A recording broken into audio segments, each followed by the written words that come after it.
Kërkesa është argumentuar gjithësisht në një material voluminoz ku analizohen së bashku me provat përkatëse të gjitha shkeljet e kryera të Presidentit Republikës, cilat i çmojmë se kanë cënuar rendin kushtetues në Republikën e Shqipërisë. Po ashtu, ne jemi të bindur se Zoti Begaj nuk mund të vazhdoj më të jetë de jure kryetar i shtetit dhe përfaqësues i unitetit popullit, funksion që në fakt de facto e ka humbur prej shumë kohësh. Pas një analize shteruse të provave, fakteve, kushtetutës Republikës Shqipërisë, legislacionit brendshëm, jurisprudencës gjykatës kushtetuese, kemi arritur në konkluzionin se Presidenti i Republikës Bajram Begaj ka konsumuar 7 shkelje kushtetuese të rënda në kuptim të nenit 90.2 e kushtetutës. Konkretisht, shkeljet e rënda dhe të përsëritura të kushtetutës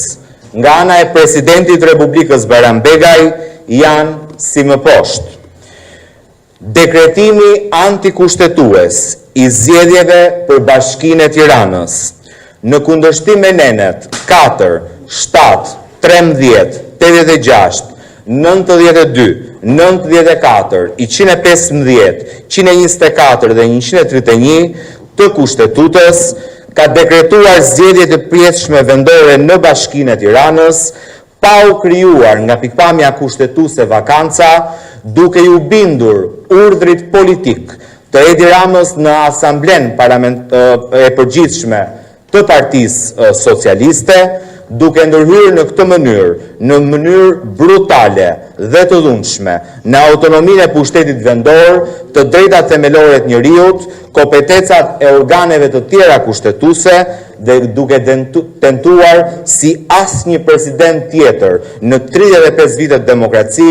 të zhvesh gjykatën kushtetuese dhe autoritetin e gjykatës kushtetuese nga kompetenca që i njeh shprehnisht kushtetuta. Presidenti i Republikës Bajram Begaj në këtë shkelje të evidentuar nga ne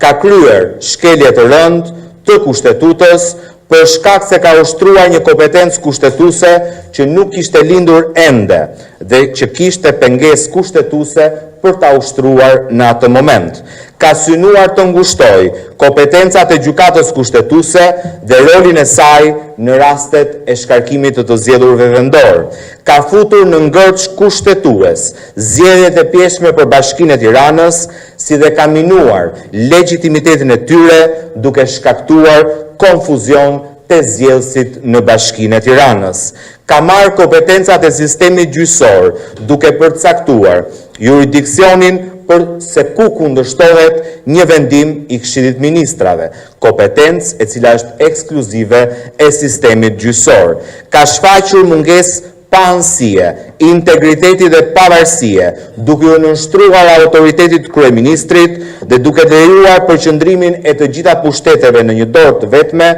gjë që cënon rendin kushtetues për shkak të prishjes së ekuilibrit të kontrollit dhe balancës mes pushteteve. Ka cënuar garancit kushtetuese të një funksionari kushtetues që gëzon një i zgjedhur vendor. Ka ndërhyrë në mënyrë të drejtë për drejtë në autonominë kushtetuese të qeverisjes vendore dhe sfundmi ka uzurpuar kompetencat e gjykatës kushtetuese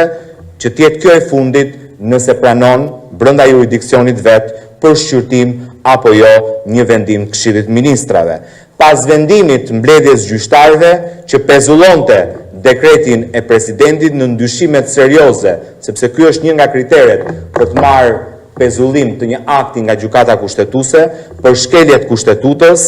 dhe për më tepër përmes vendimit të mbledhjes së gjyqtarëve për ta kaluar kërkesën e kryetarit të Bashkisë Tiranës për shqyrtim, gjykata kushtetuese praktikisht i ka dhënë përgjigje edhe jurisdiksionit që ngrinte si pretendim absurd Presidenti i Republikës. Shkelja e dytë që është shkruar shkelja e rëndë e dytë, që është shkruar nga presidenti i Republikës, ka të bëjë me ndërhyrjen brutale, antikushtetuese në çështjen e mandateve të gjyqtarëve kushtetues, në kundërshtim me nenin 4, 7, 124, 125, 127, 129 dhe 179 kushtetutës ka ndërhyrë në pavarësinë e gjykatës kushtetuese duke kërkuar ndërprerje antikushtetuese të mandateve të anëtarëve të kësaj gjykate dhe duke krijuar pasiguri juridike në ushtrimin e detyrës nga ana e tyre si formë kyçe dhe më e dhunshme e cënimit pavarësisë së një gjyqtari kushtetues. Në 30 janar të 2025-s, presidenti Begaj, pa e patur në kompetencë tij, ka kërkuar nga gjykata deklarimin e mbarimit të mandateve të disa anëtarëve të gjykatës kushtetuese. Nëse lexon shkresën e zotit Begaj, do të shikoni që ka vendosur në pikë pyetje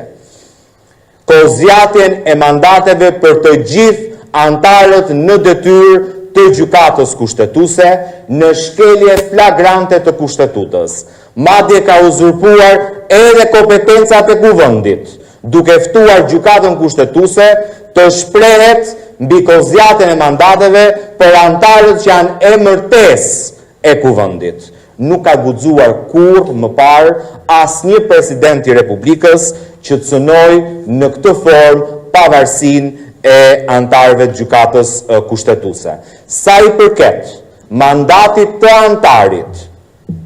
që është emërtesë e presidentit, kushtetuta, por dhe jurisprudenca e gjykatës kushtetuese është krejtësisht e qartë. Gjyqtarja Sonila Bejtja ka marrë një mandat në kohën e emërimit, plotësues të mandatit të plot të ish gjyqtarit Besnik Muçi. Sipas kushtetutës, vendimit të gjykatës kushtetuese në rastin e kryetares zonjës Zaçaj, gjykata kushtetuese shpreh qartë që Kushtetuta e Republikës Shqipërisë ka parashikuar një kozjatje të ndryshme, pra jo 9 vjeçare, vetëm për 2 anëtarë të gjykatës kushtetuese. Konkretisht zonjën Zaçaj, cilët i mbaron mandati në vitin 2025 dhe zotit Sander Beci që i mbaron mandati jo në 2029 sa duhet i mbaronte, por i mbaron mandati sipas kushtetutës në vitin 2028. Dhe gjykata kushtetuese është krejt e qartë në jurisprudencën e saj që në përcaktimin e kohës apo kozjatje si garanci e mos lëvizjes së gjyqtarëve nga detyra